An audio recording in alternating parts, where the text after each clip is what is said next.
Hey guys, I'm back at it again. As always, there wasn't too much to update you guys on, but I finally got some new content in to share. Went ahead, just want to run you through just a quick glimpse of how the corals are doing in the 10-gallon Nuvo. I know it's getting really packed in here, and the green hair algae is really starting to take over this frag rack, but everything's doing fine. Did a water change 2 or 3 days ago. And we are pretty much ready for hopefully the 90-gallon to take care of these guys in a second. So this guy hasn't been opening up too much, but he's doing okay. He'll survive. What is that? Oh, I thought that was a magician. Pally in the back. I guess wrong. Plate coral is really starting to come back, and the frog spawn is always doing well. So, lights are turning off in my system. That's why everything's starting to shrink back up. But check this out. I finally finished the 90-gallon, all but one thing. All right, we got some lights, ladies and gentlemen. Woot woot. And it doesn't bother the camera, unlike that one right there. So this is going to be really nice. I think you guys are going to enjoy these videos.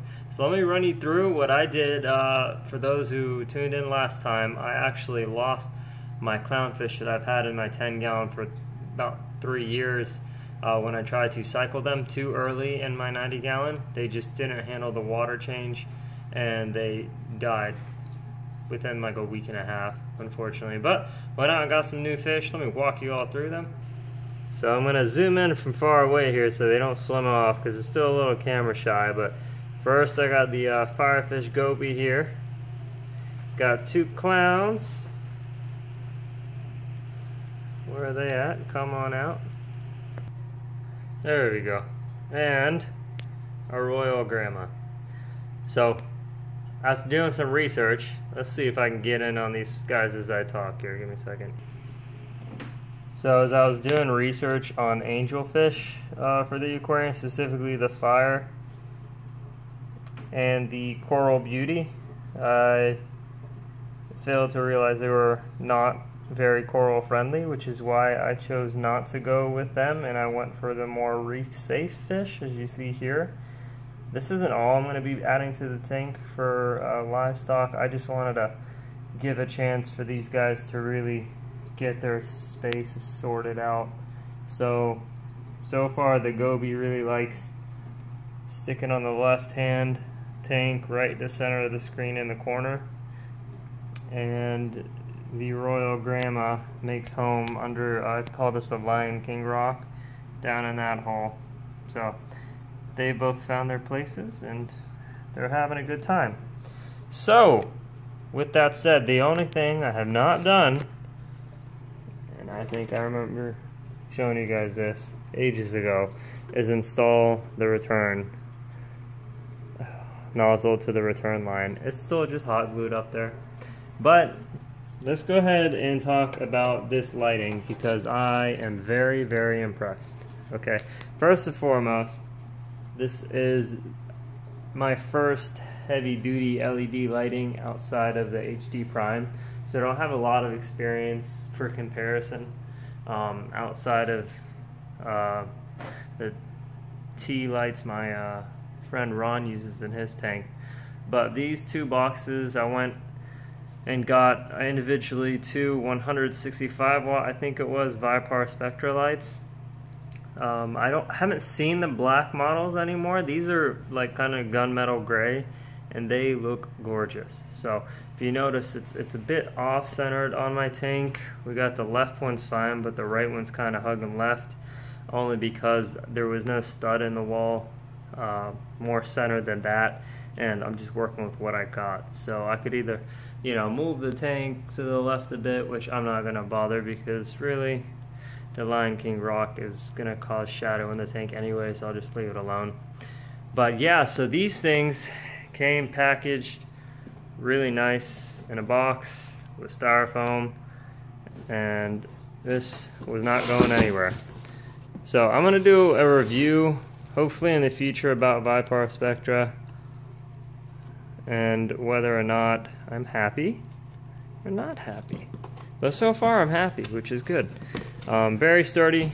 I ordered 2 just because I wanted to spread them out to get more even lighting in the tank. Lo and behold, I couldn't really spread them out for the stud's sake. But yeah, they've got all the assorted colors in there, and I can go through a separate video showing you guys how to use these or set these up when you first get them. But this specific seller off of Amazon actually included the wires. I just went out to Walmart, got a stud finder and a couple I guess these are called gardening rods or something, but they're like $5-6 each. So these are the lighting units. I'm very happy with them. Right now I have them set, whites and blues are both at 5% out of 100%. Just trying to acclimate the tank. I'm gonna drop in the corals tomorrow, and when I get everything situated, I will give you guys a nice little update. But so far I'm so happy. Everything is going really well. I cycled this bad boy for about almost 3 months before I finally decided to set things up, and I was waiting on the cycle to finish before I bought the lights. So this rollogram is starting to get really oh nope, I spoke too soon. I was gonna say really camera friendly, but I guess not. He's finally getting used to me feeding them. So I'm still feeding the pellets for all of them. So this up has its own light that I took off of the what is it, the Evo 5, and that comes on at night when the lights are off, and I'll go into details about timing of my lights and all that other stuff in another video. But what's next for this tank?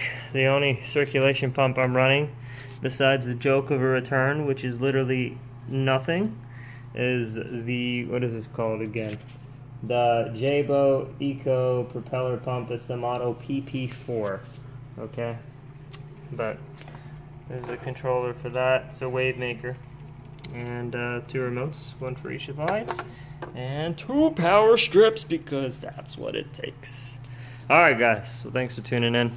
I'll keep you posted when everything gets moved over. But I'm so happy this is finally together, and I'm even more happy that my camera likes these lights. Alright guys, thanks for tuning in. Until next time, see ya.